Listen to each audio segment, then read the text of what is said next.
Bueno, queridos estudiantes del diplomado Intervención para la Conducta Suicida, me alegra nuevamente estar con ustedes. Soy María de los Ángeles Méndez, psicóloga, especialista en consejería familiar y co-magíster en educación de la Universidad Externado de Colombia. Bueno, el día de hoy vamos a estar cerrando con este tema de intervención en crisis. Hay algo en particular que no hemos trabajado y tiene que ver con uno de los factores de más alto riesgo que hay respecto a que puede generar, ¿cierto?, la ideación o la conducta suicida, y es el maltrato intrafamiliar.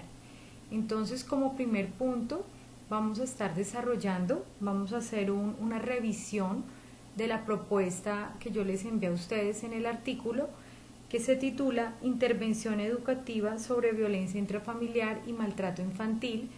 Esto salió en el 2019, el año pasado, es un trabajo cubano. Les cuento que estuve haciendo el ejercicio, revisando a ver si había algo más actualizado de Colombia, que nos dijera cifras, que nos dijera trabajos contundentes, y les cuento que no lo encontré. Entonces, pues ahí tenemos esa tarea.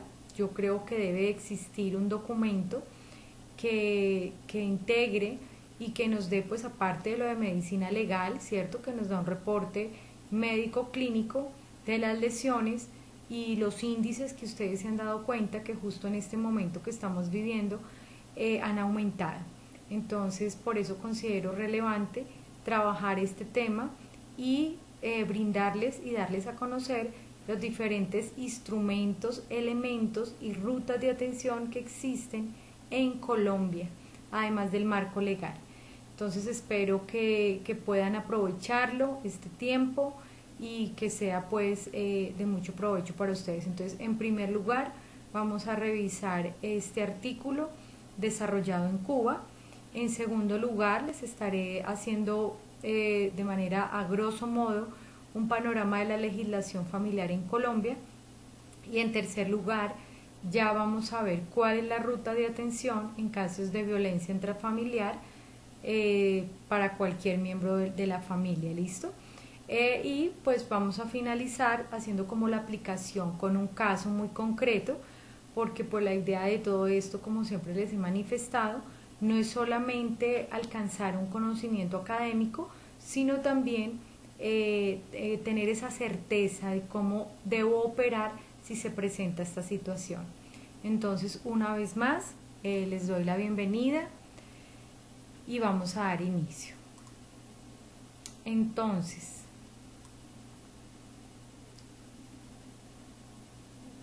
rápidamente vamos a dar una orientación, ¿cierto?, y como unas precisiones del artículo que les envié. Se titula Intervención educativa sobre violencia intrafamiliar y maltrato infantil en familias disfuncionales. Lo desarrollaron 4 personas en la ciudad, en el país de Cuba, y me llama la atención porque este estudio tomó una muestra muy grande, es un estudio longitudinal que no solo se aplicó en un momento, sino durante 3 años. Entonces, por eso considero que vale la pena revisarlo y hacer algunas precisiones. El objetivo que ellos tuvieron fue evaluar los conocimientos que sobre violencia intrafamiliar y maltrato infantil tenían las familias disfuncionales antes y después de la estrategia de intervención. ¿Cuáles fueron los métodos? Se realizó una investigación tipo cuasi experimental antes y después, sin grupo de control de familias disfuncionales. Todas estas familias asistían a un consultorio ubicado en un policlínico y recibían allí su atención. Entonces, el rango, como ustedes se dan cuenta, que es lo que me llama la atención, fue que este estudio fue entre el mes de febrero del 2015 y finales de mayo del 2017. Entonces tenemos 15, 16 y 17, más o menos 2 años y medio.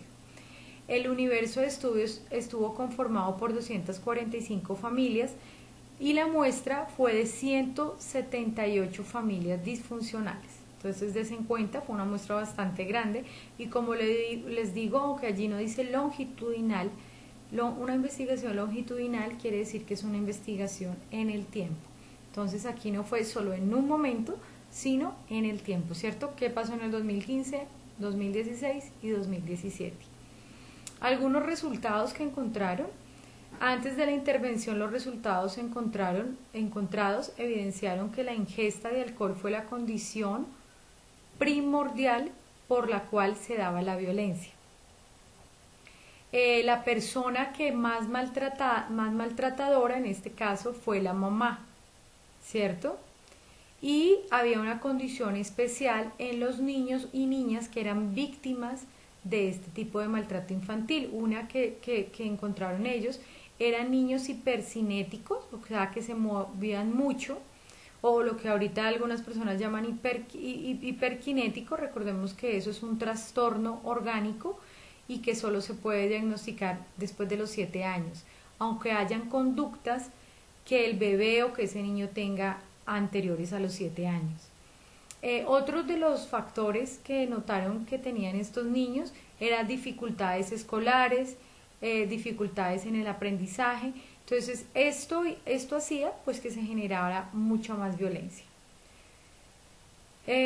Algunas conclusiones que alcanzaron estas personas que realizaron este estudio es que por supuesto el maltrato y la violencia está normalizado socialmente. Es una forma con la cual se busca también enseñar y corregir, ¿no? Por eso nosotros recordemos ese dicho que tenemos aún acá en nuestra cultura, y es que la letra con sangre entra. Entonces es válido castigar a un niño o a una niña si se requiere que adquiera un conocimiento. Entonces, y también, pues posteriormente, acá no lo dice, creo que esto es un vacío que tiene este artículo, es que no menciona cuáles son las rutas de atención allí en Cuba, ¿cierto? Si a un niño lo maltratan, ¿a dónde tenemos que acudir? Si a una mujer la maltratan, ¿a dónde tenemos que acudir? Entonces creo que ese fue un vacío que nos deja este artículo. También quiero mencionar que ellos tuvieron algunas variables, ¿cierto?, con las cuales hicieron este estudio. La primera fueron las condiciones del medio ambiente familiar, tales como hacinamiento, desaseo, ¿cierto?, condiciones desfavorables a nivel de servicios básicos. La segunda, manifestaciones de maltrato, entonces ya sean verbales, físicas o de otro tipo. Tercero, quiénes eran los integrantes de la familia que ejercían ese maltrato. Entonces los padres, los hermanos, los abuelos, y en este caso pues en mayor proporción fueron las madres. Cuarto, las condiciones del niño, que ya las mencioné, entonces alguna discapacidad, trastornos de aprendizaje, niños hiperactivos o niños con alguna otra condición asociada.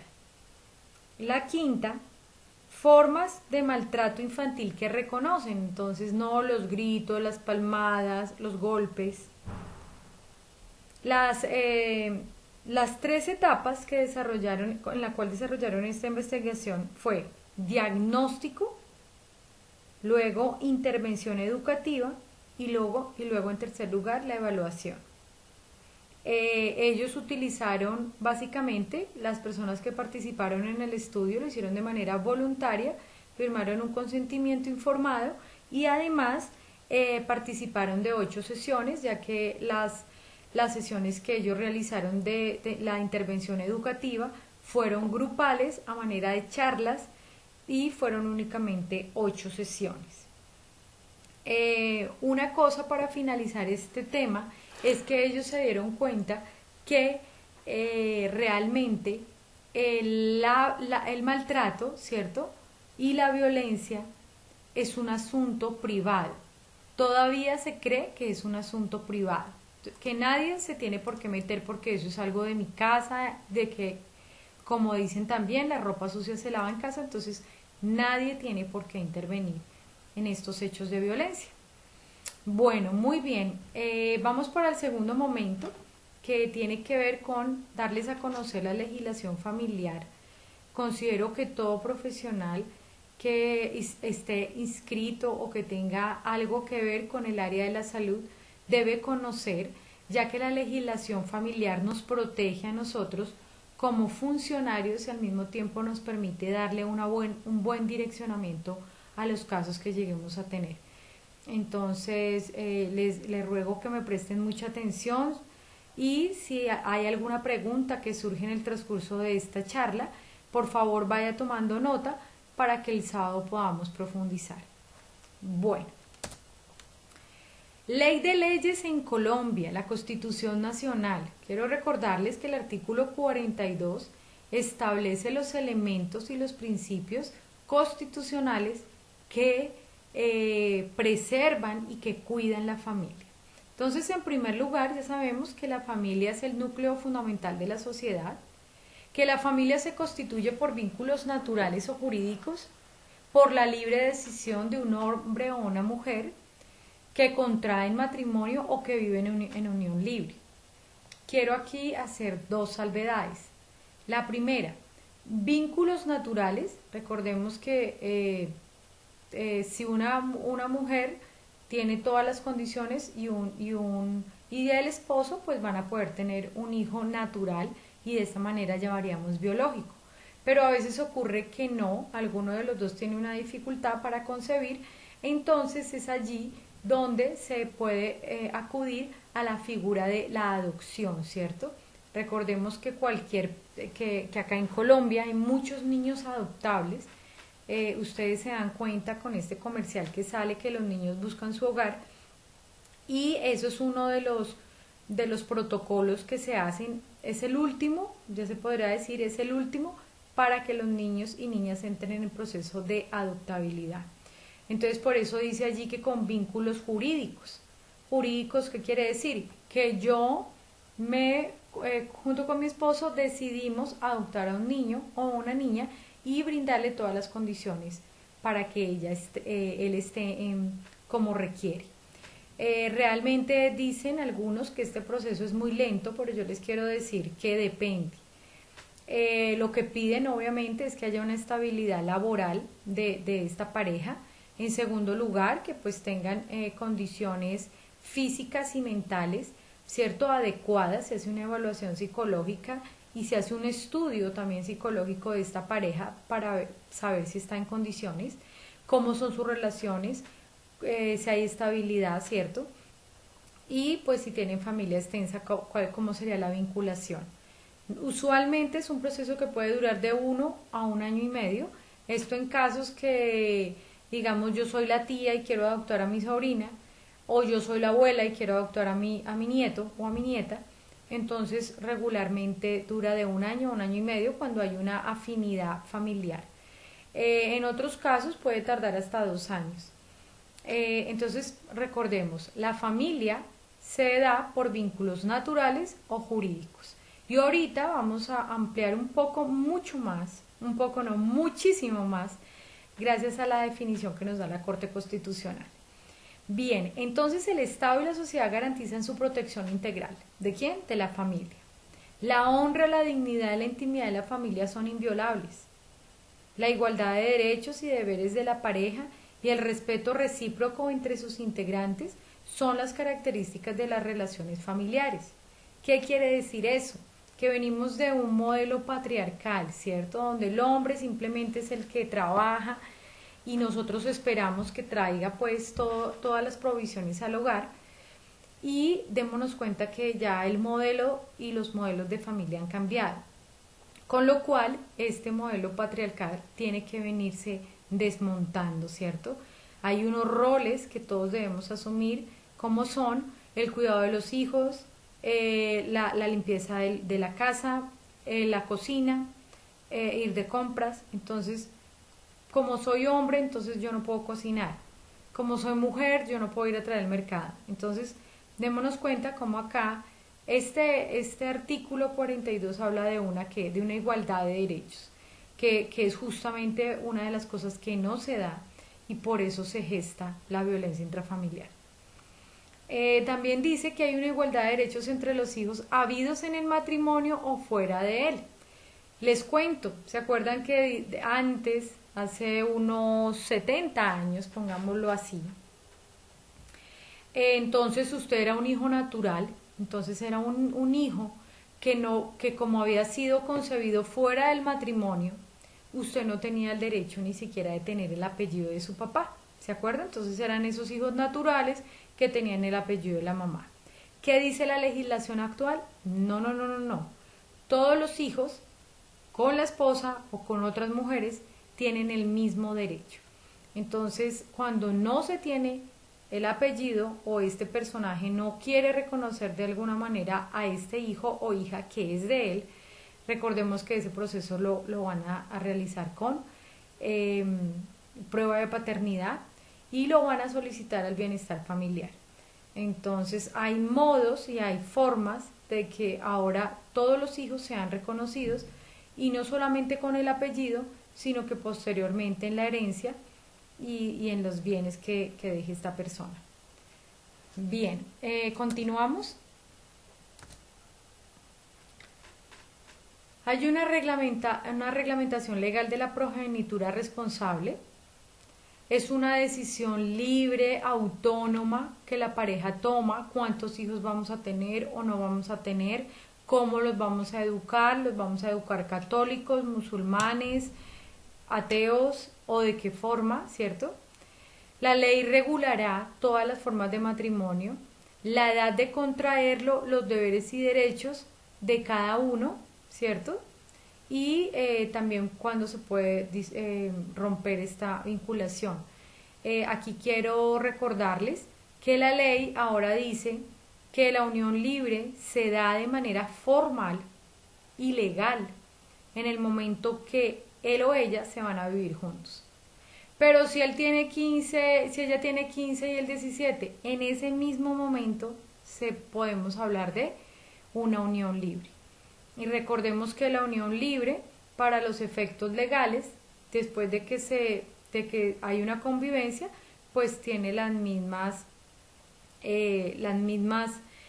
¿cómo diríamos? Los mismos derechos que en el caso de una persona casada, ¿cierto? Entonces, que todos los bienes que conseguimos se van a dividir por partes iguales, que los hijos que tenemos van a ser reconocidos por esta persona, etcétera. Bueno, la regulación legal del patrimonio de familia y del estado civil de las personas con sus derechos y deberes. Entonces, vuelvo y digo, el patrimonio, todo lo que conseguimos, no es que yo me fui con Luis apenas con una cama y un colchón, y ahora ya tenemos un apartamento, un carro. Entonces todo eso, aunque la persona esté en unión libre, vuelvo y le reitero, entra dentro de los bienes que ya van adquiriendo esta pareja, ¿cierto? Entonces en el momento que Luis ya no quiere estar con María, pues empieza el proceso y hay que hacer una división de los bienes y pues que se debe dar de forma legal y como debe ser.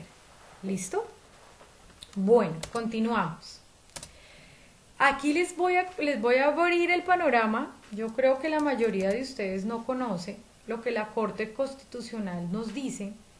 Esto se dio en aras de los movimientos LGTBI de hace unos años, quienes solicitaban al Estado reivindicar sus derechos constitucionales.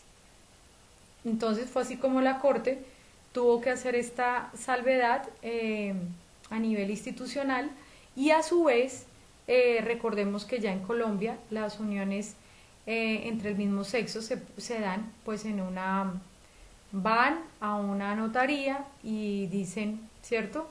Pedro y Pepe quieren convivir, ¿cierto? Y también pueden establecer allí que todo lo que adquiera Pedro y Pepe será dividido, si tienen o no tienen, bueno, ¿cierto? Entonces, ¿qué dice la Corte Constitucional? Amplía mucho más este concepto de familia.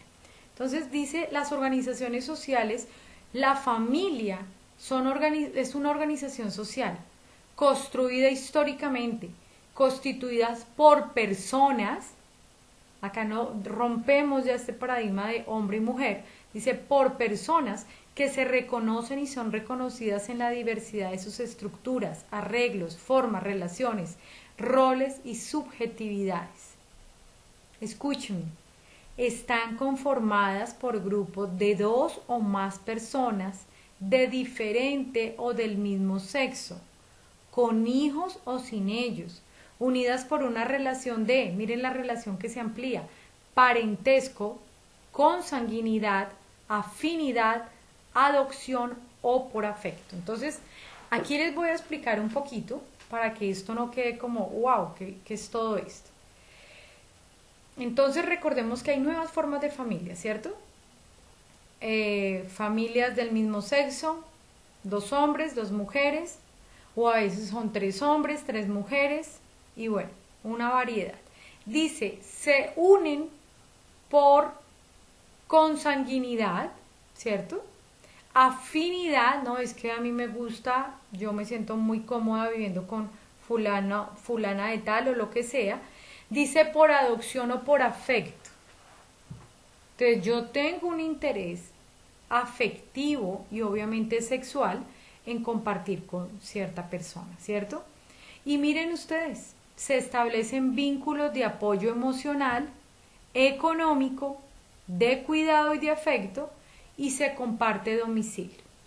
Entonces, gracias a este salto que da la Corte Constitucional, es donde a las parejas del mismo sexo se les reconocen, por ejemplo, volvemos, Pepe y Juan vivieron 10 años, ¿cierto? Y Juan murió, ¿a quién le queda? Pero resulta que Juana había vivido con una señora y había tenido hijos, pero él se había separado y los últimos 10 años los vivió con Pepe, ¿cierto? Entonces, ¿qué ocurría? Antes la pensión le quedaba pues al primer matrimonio, en este caso a esta señora. Pero en este caso vemos que le va a quedar a Pepe. La pensión de Juan le va a quedar a Pepe.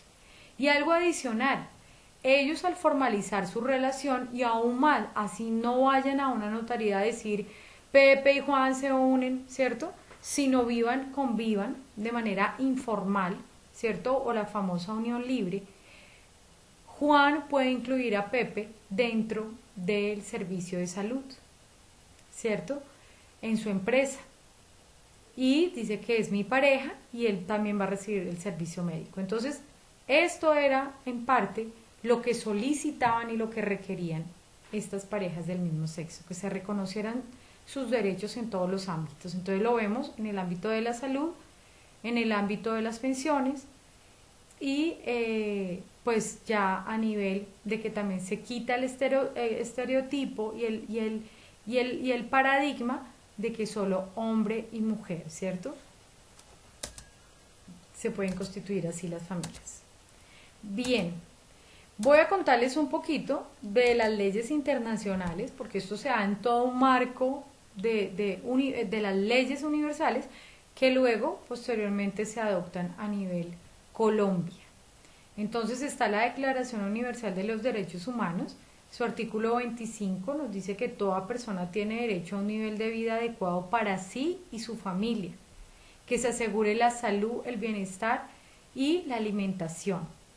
Tenemos también la Ley 74 de 1968, que decía, por supuesto, que el deber del Estado era prestar a la familia un cuidado y una protección especial. La familia es el elemento natural y fundamental de la sociedad y por eso se debe cuidar. Y ya aquí venimos con unas normas, unas leyes más actuales. Ley 16 de 1972, que tiene que ver con la Convención Americana de los Derechos Humanos, nos dice que la familia es el elemento natural y fundamental de la sociedad y debe ser protegida por el Estado. Y nuevamente, en esto, miren, desde el 72, recalca que los hijos fuera del matrimonio deben ser reconocidos por este padre. Adicionalmente tenemos la Ley 319 del 96 en su artículo 15. Nuevamente recuerda que la familia es el elemento natural de la sociedad y que toda persona pues tiene derecho a constituir o a ser parte de una familia. Posterior a ello aparece la Convención de los Derechos del Niño, la Ley 12 de 1991, que es lo que seguimos luchando cuando se da el maltrato infantil, y es que todo niño tiene derecho a una familia. Obviamente que lo atienda y lo cuide en las mejores condiciones. Bueno, llegamos a Colombia y es aquí donde a mí me da gran emoción, porque les cuento que lamentablemente antes de 1980 en Colombia no pasaba nada. Cuando se generaba y se suscitaba el maltrato vehemente y aterrador contra la mujer. Y aún más, las leyes, yo les recuerdo, en su mayoría fueron escritas por hombres. Entonces volvemos al mismo tema del patriarcado y del machismo. Y había también, era tan fuerte la ley a favor de los hombres, que se decía que si una mujer decidía irse del hogar era un delito, y era lo que se conocía como abandono de hogar, antes de 1980. Entonces podemos ver, hace como 37 años, que estamos en unas leyes muy jóvenes y que tenemos que reivindicar el valor, el sentir y todo lo que implica ser mujer, y por supuesto cuidar a los niños y a las niñas. Entonces, en el marco de esta situación, en la Convención para eliminar todas las formas de discriminación y de violencia contra la mujer, aparece la Ley 51 de 1981, y en sus artículos 10, 11, 13 y 14 habla justamente que se deben prestar unos servicios familiares y brindar una protección a la mujer rural. Recordemos que si aún la violencia intrafamiliar a nivel ciudad sigue estando intramural, sigue siendo un tema privado, cuanto más para las mujeres que están en el ámbito rural. Y les cuento que no hay estadísticas muy precisas y muy concretas. Yo me puse en la tarea, recién llegué aquí a Ibagué a ver sobre este tema que me llama la atención y me apasiona, porque si damos a conocer esto, pues vamos a disminuir este número de casos. Y hay un vacío, les cuento, a nivel de escritos de literatura acá en el Tolima sobre esto, en este departamento. Bien, posterior a esta ley, nos venimos con una mucho más actual, Ley 248 de 1995, donde se obliga al Estado a prestar los servicios de orientación a toda la familia. No es solamente el esposo y la esposa, ¿cierto? No es un tema únicamente de ellos. ¿Dónde están los niños? ¿Quién les está prestando una ayuda? Más adelante tenemos la Ley 1346 del 2009, que habla pues del respeto que se debe tener a las personas con discapacidad, porque pues obviamente por su condición de discapacidad tienen mayor tendencia a sufrir violencia y maltrato. Nos vamos, esas son las normas, las que les conté anteriormente, son las normas internacionales, ahora nos vamos a las normas nacionales. En ellas encontramos Ley 294 de 1996, ojalá usted pueda hacer un afiche y la pueda poner ahí, se la pueda memorizar. Ley 294 de 1996. Son las normas para prevenir, remediar y sancionar todas las formas de violencia intrafamiliar. A partir del año de 1996, ya la mujer no podía, fue y lo denunció hoy en la mañana y le puso la denuncia porque la golpeó. Y luego la señora iba en la tarde, es que yo ya me arreglé con Luis, entonces ya no, yo quiero salirme, ya no quiero que sigan ese proceso. No. A partir del año 96, el tema de violencia intrafamiliar no es querellable ni es desistible. ¿Qué quiere decir eso? Que la víctima no puede decir que es que ya no. ¿Listo? Cualquier persona puede denunciar, también les digo, si usted oye que sus vecinos están en constante gritos, peleas y situaciones complicadas que presumen un acto de violencia intrafamiliar, usted mismo puede denunciar. Claro, ninguno nos queremos meter en problemas, puede hacer de manera anónima, diciendo en la dirección tal y describiendo los hechos, ¿cierto? Y aún ahí en internet usted lo puede hacer. Entonces, no callemos, sino denunciemos. Está también la ley 295 del 2000, la ley 721 del 2001 y la ley 979 del 2005. Entonces, démonos cuenta que ya hay un marco y hay un direccionamiento que permite que esto no quede impune, ¿cierto? Que esto no quede impune porque no puede seguir así.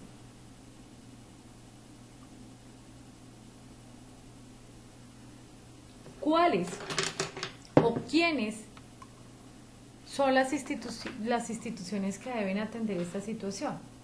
Como estamos hablando de familia, de la violencia que se da al interior de la familia, son las comisarías de familia, que también hay un decreto que es el 4840 del 2007, donde se ordena que a nivel nacional tiene que existir en cada departamento, ¿cierto? Para velar y proteger que estos hechos no queden en el olvido. Entonces, comisaría. Si hay golpes, si hay agresiones físicas, pues ellos lo van a remitir a la fiscalía. Yo ahorita les voy a explicar con el ejemplo cuál es el debido proceso para que a ustedes les quede completamente claro. Y también tenemos la ley 1257 del 2008, que esta fue realizada por una bancada de mujeres en el Senado, que pusieron un precedente y dijeron, bueno, la ley ahí en el papel suena muy bien, pero ¿cuál es la realidad colombiana? Entonces ellas colocaron que, como les digo, no es un delito querellable, que quiere decir que no es un delito que venga, conciliamos y yo le doy tanto y ya, quíteme eso, no, ¿cierto? Es un delito penal. ¿Qué quiere decir penal? Que paga con cárcel o paga con una multa, o con las dos, dependiendo de los hechos. Y también para que conozcan un poquito, porque eso también se da lamentablemente en nuestro medio, el tema de la vejez. Si a los suegros, ¿cierto? Si yo vivo con Luis y Luis vive con los papás y yo maltrato a mis suegros, pues eso tiene unas implicaciones. Para eso apareció la ley 1251 del 2008, para proteger y promover la defensa de los derechos de los adultos mayores. Bueno, yo creo que la mayoría de estas cosas no las conocían, ¿cierto? Y esto es un mapa, un recorrido muy corto, pero pues estoy tratando de hacerlo lo mejor posible para que ustedes tengan como este conocimiento que es de vital importancia.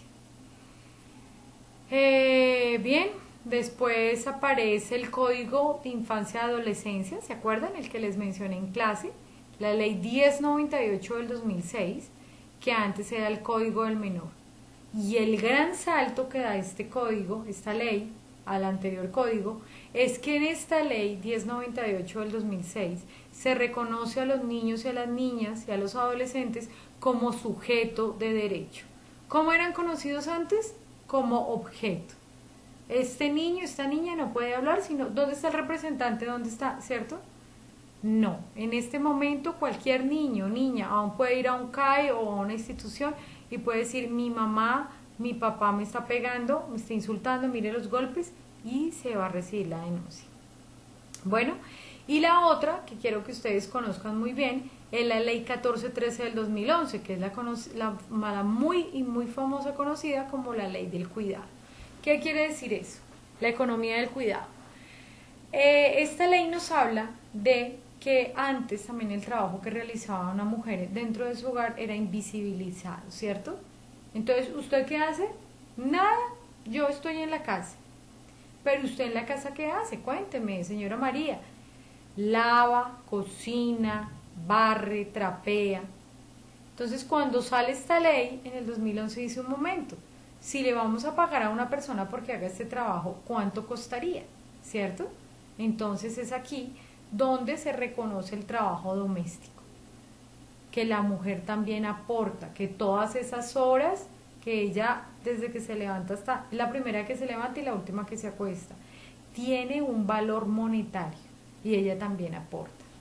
¿Listo? Entonces es un reconocimiento del trabajo dentro del hogar para esta mujer.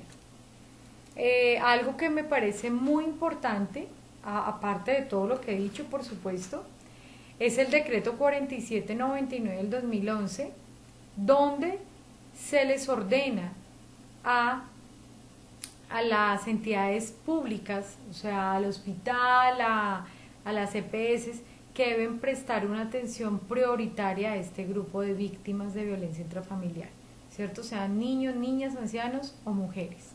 Entonces, no, esto es un asunto de prioridad y es un asunto urgente, ¿cierto?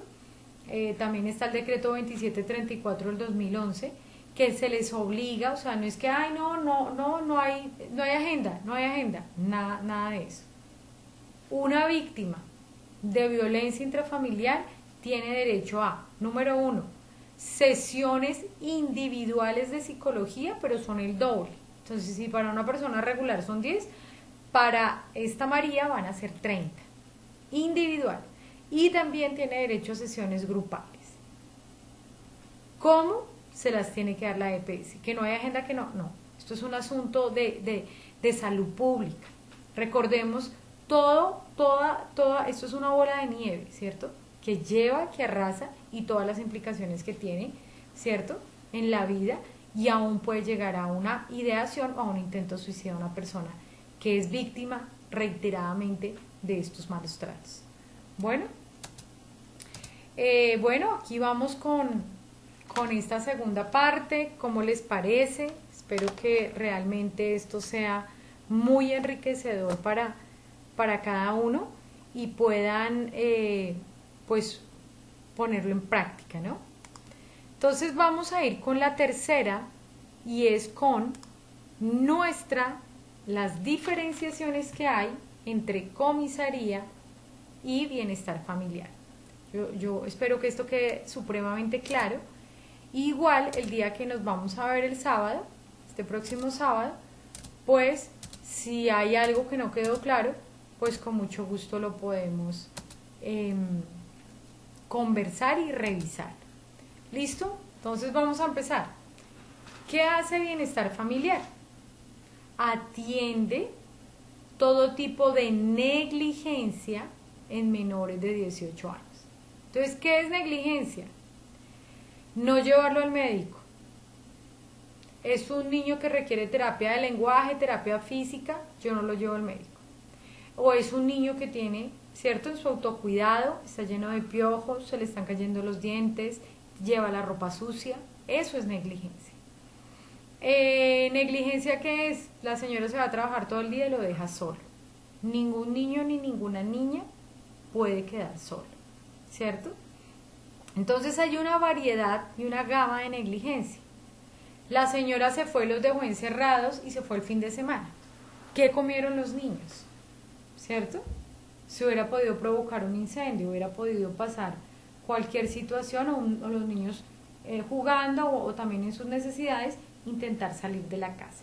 Entonces démonos cuenta que esto es una situación bastante delicada, y no tenerlo inscrito, por ejemplo, en la escuela. No, es que yo no quiero que Juan vaya a la escuela. ¿Por qué no? Porque aquí nadie sabe leer y no queremos que nadie sepa leer ni escribir, ¿cierto? Entonces, vulnerar, la negligencia, que es vulnerar cualquier derecho básico para un niño y a una niña, ¿vale?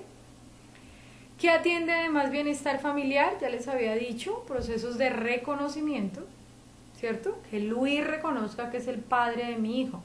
Ahora bien, les voy a hacer una explicación porque después dicen que no les advertí. Si yo estoy completamente segura, yo inicio el proceso, ¿cierto? Y allí me hacen la prueba y todo esto, como eso tiene costo, esta prueba. Si sale positivo, si confirman que Luis es el papá, yo no pago nada. Pero si resulta que no, evidentemente la prueba dice no. Señora, mire, 50%, no, este niño no, nada que ver, él no es el papá. En ese caso la persona tendría que pagar.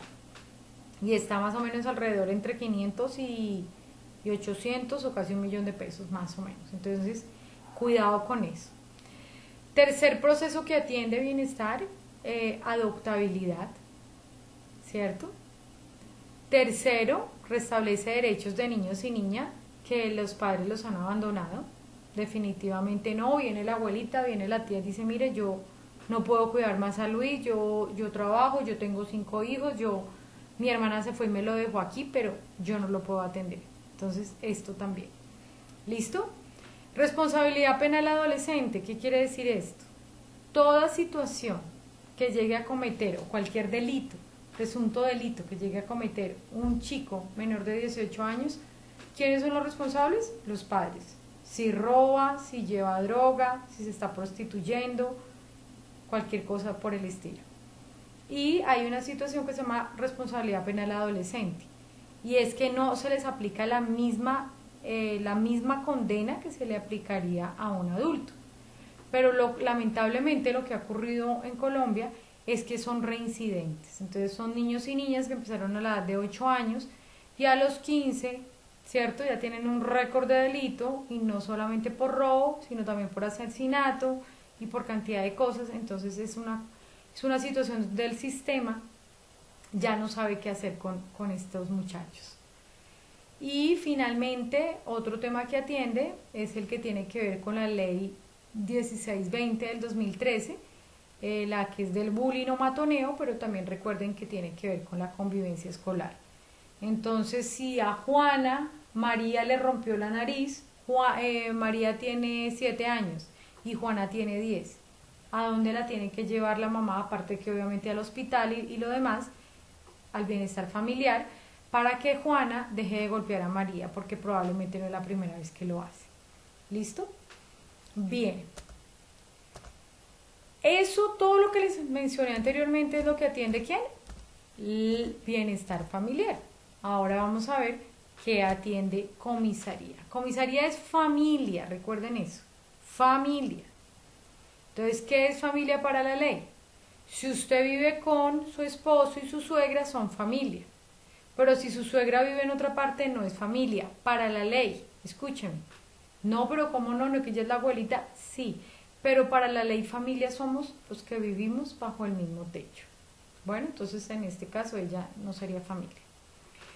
Si yo vivo con mis suegros, vuelvo y hago el ejemplo, yo maltrato a mis suegros o mi esposo es el que directamente los maltrata, ¿quién nos va a atender? Comisaría de familia. Resulta que yo ya estoy casada con Luis, pero un día mi papá viene muy molesto y me golpea. Ya siendo ya una persona adulta, viene y me golpea. ¿A dónde tengo que ir? Comisaría. Recuerden que su mamá y su papá siempre van a ser su mamá y su papá, sea donde sea que estén, al igual que sus hermanos. Lo mismo, si viene mi hermano y me golpea, ¿a dónde tengo que ir? A la comisaría. Profe, y no va a la fiscalía también, pero es remitido por parte de la comisaría. Entonces, cuidado con eso para que no vayan a ir a mezclar. Bueno, yo estoy embarazada de Luis y Luis me quiere reconocer un dinero para el bebé, entonces me puedo ir a pedir una conciliación de alimentos. ¿A dónde? A la comisaría. Luis, mi esposo Luis, le quiere dar una mensualidad a sus papás. Vamos a la comisaría y él cita al resto de hermanos y se hace una conciliación de alimentos para los adultos mayores. ¿Listos? Bueno, ahora sí voy a dar el caso y voy a ir explicando paulatinamente cómo es el procedimiento para que a ustedes les quede claro. María, de 36 años, vive con Luis, de 40, llevan viviendo ya 10 años, tienen 2 hijos, uno de 2 y uno de 7 años. María se dedica al hogar, ella nomás pudo hacer como hasta cuarto de primaria, ella viene del campo, y Luis es albañil, él se dedica pues a todo este tema, y usualmente los fines de semana se va a tomar cerveza con sus amigos. Cuando llega tomado, que eso ocurre cada 8 días, golpea a María y en ocasiones también ha golpeado a los niños que tratan de interponerse para que no le haga daño a su mamá. Esto ha pasado a lo largo de estos 10 años que María ha vivido con Luis, pero como ella es una persona de campo y ella cree que el matrimonio o la convivencia es para toda la vida y que ella no puede hacer nada, ha tolerado y ha resistido esta situación.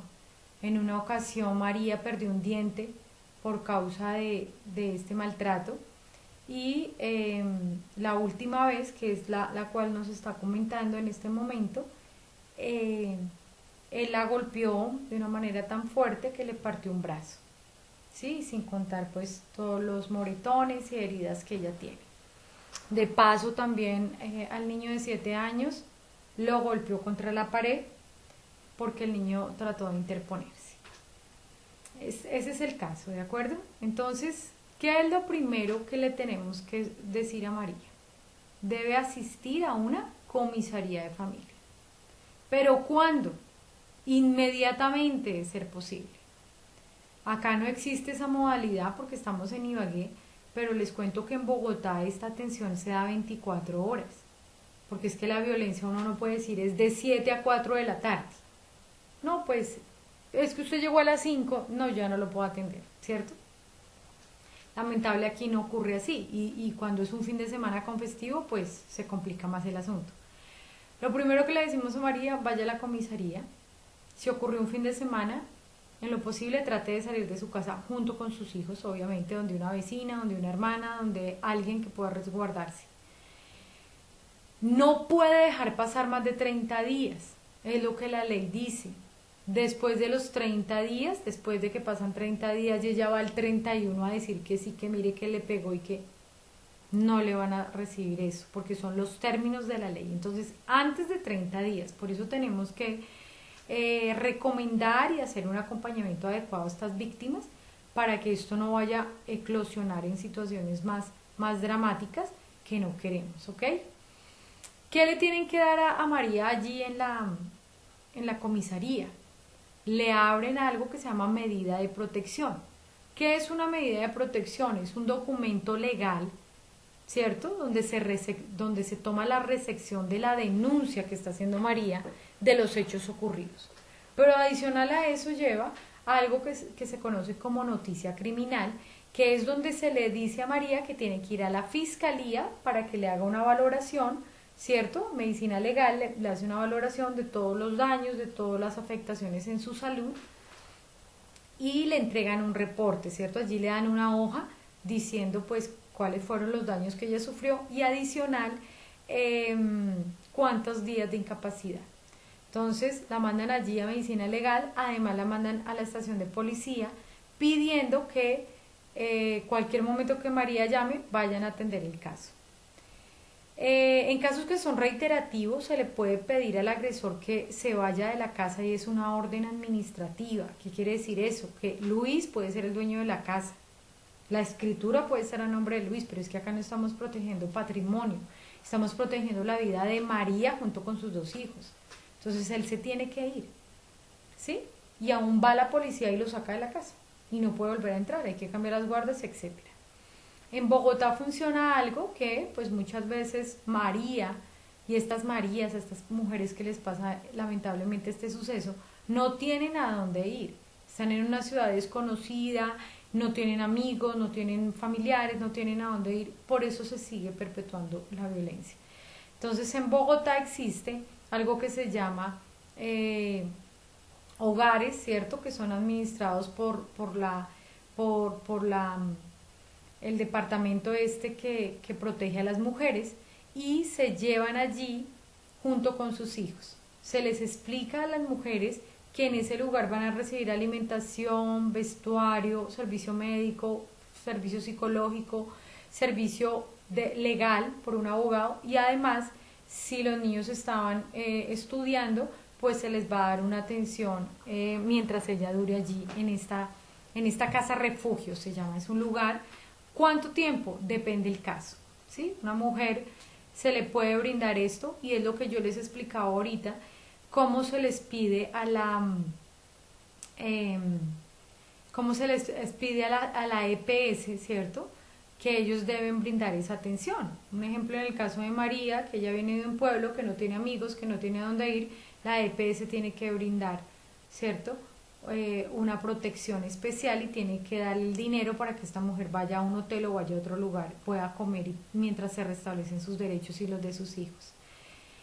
Entonces, eso se da en ese sentido, en esa medida de protección se pone una cita donde van a citar a Luis. ¿Qué pasa? No importa que Luis no vaya, muchos no van, pero normalmente estas medidas salen a favor porque todo el testimonio, todo lo de medicina legal, pues evidencia, ¿cierto? Y también la psicóloga o psicólogo de la comisaría ha hecho una valoración a los niños y se evidencia que sí hay maltrato y que sí hay violencia. Entonces estas medidas de protección, quiero decirles que no vencen, no vencen. Si María se fue de Ibagué y se fue a vivir a Cali, allá en Cali ya hay un antecedente que aquí pasó eso. Entonces esas medidas tienen unos números y es importante que ella lo aprenda, ¿cierto? No solamente el papel que le pueden romper, sino ella saber a dónde fue y más o menos en qué año y en qué fecha ocurrieron los hechos. ¿Cuáles son las sanciones y las medidas que se toman? En primer lugar, se les ordena que tienen que ir a tratamiento psicológico. Una persona que violenta física, verbal, psicológica, sexual o de cualquier otra forma a un miembro de su familia está enfermo. Entonces se les ordena que tienen que ir a tratamiento psicológico. A su vez tiene que ir a unos cursos que son obligatorios en la Procuraduría y en la Contraloría sobre Derechos Humanos, son unos cursos especiales que dan allá y la persona tiene que ir. Adicionalmente se le advierte que si reincide, pues puede ser llevado a la cárcel y también puede pagar una multa monetaria. Recuerden que al ser la violencia intrafamiliar un tema, un delito penal, tiene dos acciones. Una empieza por la comisaría y dos por la fiscalía. Entonces, aunque la que más rápido atiende es la comisaría, un año después pueden llamarlo por la fiscalía por el mismo delito. Entonces, hay un seguimiento de parte del grupo psicosocial, que es el trabajador social y el psicólogo, para verificar que María, junto con sus dos hijos, estén bien y no vuelvan a tener eventos de violencia. Hay un seguimiento de 6 meses a un año para evidenciar que Luis se ha ido o realmente Luis fue a terapia y ha cambiado, ¿cierto? Y que estos hechos y que estas situaciones pues no se vuelvan a presentar. Entonces básicamente es eso, ¿cierto? Antes de que la violencia, todos tenemos conflicto, por eso no podemos esperar a que llegue la violencia. Si hay un desacuerdo en la comunicación entre mis padres o mi esposo no entiende lo que yo le estoy diciendo y se enoja y empieza a gritar, también yo puedo ir a la comisaría a pedir algo que se llama atención al conflicto familiar. ¿Listo? Entonces allá nos citan a los dos, nos dan unas orientaciones para evitar caer en el tema de violencia. Cuando es maltrato, entonces esta medida de protección que le dieron a María, retomando el caso, va a favor de ella y de sus dos hijos porque Luis también los agredió a ellos, ¿cierto? Entonces van los nombres de los niños, no solo el nombre de María, sino el de los niños también. Les quiero decir también que ningún agresor, a ninguna persona que sea denunciada por violencia intrafamiliar puede tener la custodia de sus hijos. Entonces, justamente en esa primera audiencia se fija la custodia provisional de los niños. En este caso se daría pues a favor de María, ¿no? También es importante, la comisaría de familia también atiende el tema de maltrato infantil. Recuerden que los niños también son objeto de maltrato. Entonces, volviendo al primer artículo, lo de Cuba, que las mujeres son las maltratadoras, digamos, vamos a hacer un caso que la profesora se dio cuenta que le pegan a María, que llega con los morados en los brazos, que llega sin bañarse, que llega, ¿cierto? Y ella manifiesta que su mamá toma todos los días, que se la pasa fuera de la casa, que la deja sola con sus hermanitos. Entonces eso se llama un proceso de restablecimiento de derechos y se realizaría en la comisaría de familia. Este proceso puede durar en teoría o en papel dice 4 meses, pero en realidad dura de 4 a 6 meses, que es donde estos niños, pues no, a los niños de este nuevo caso, pues tendrían que salir de su hogar de origen, son trasladados a uno de los centros que se tiene por parte del Estado para que los cuiden y demás. Y este proceso de restablecimiento consiste en ver que esta mamá cumpla nuevamente con los requisitos para tener a sus hijos. ¿Y cuáles serían esos requisitos? Pues viva en condiciones de aseo, que no vayan, es cierto que no viva en un lugar que está lleno de químicos, de droga, de situaciones peligrosas. Entonces, por eso se hacen visitas también a estas madres o a estos padres para verificar las condiciones. Que lo inscriban que esté inscrito en salud, en educación, que esté con todas sus vacunas, que tenga registro. A veces hay niños que tienen 9 años y no han sido registrados, y por descuido de los padres.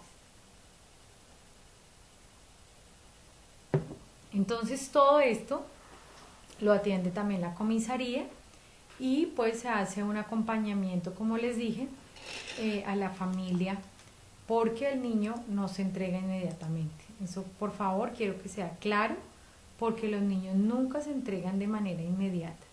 Nunca, nunca. Porque pues sería volver a vulnerar los derechos de ellos.